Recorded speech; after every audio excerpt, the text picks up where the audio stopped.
Eating disorders in teens have just exploded during the pandemic. Experts say their lives have been turned upside down, and now we're starting to see some of the effects of that.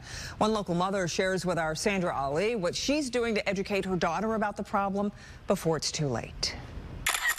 Shannon Seehafer has 3 children, including 15-year-old Kalayla, who's going to be a sophomore in high school. During the pandemic, I mean, we were still in communication with people, but still not, seeing a lot of people. So I definitely saw anxiety levels go up.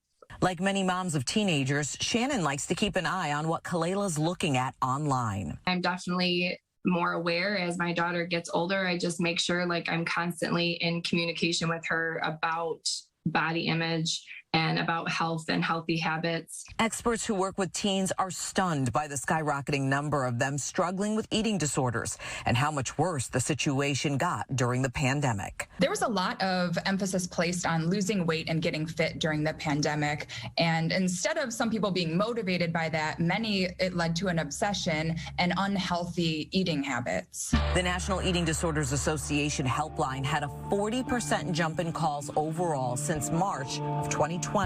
Among those callers, 35% of them were 13 to 17 years old. Experts say the dramatic rise over the past year is concerning. Part of the reason for the spike, they say teens lost their familiar routines, missed out on connections with friends. Add to that, increased anxiety about the pandemic and boredom. And especially with all of the social media images, I know on TikTok there were several weight loss challenges or calorie deficit challenges. That was really enticing to many people because not only could they control their own intake, but it was ideally going to help them look like some of these influencers, which has been a really dangerous slope for many.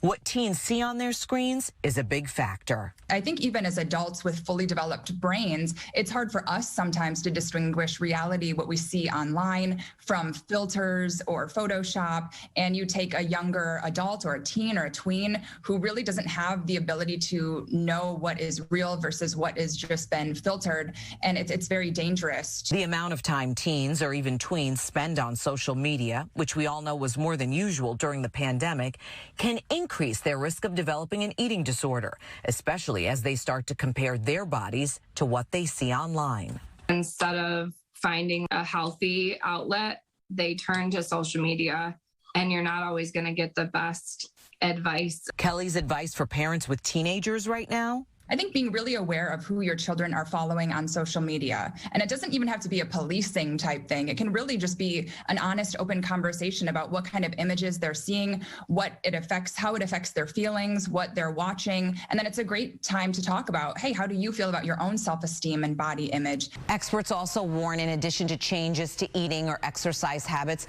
look for some other signs like sadness or chronic headaches, fatigue. If so, it might be time to have them talk to their pediatrician or even a therapist. Back to you. Okay, Sandra.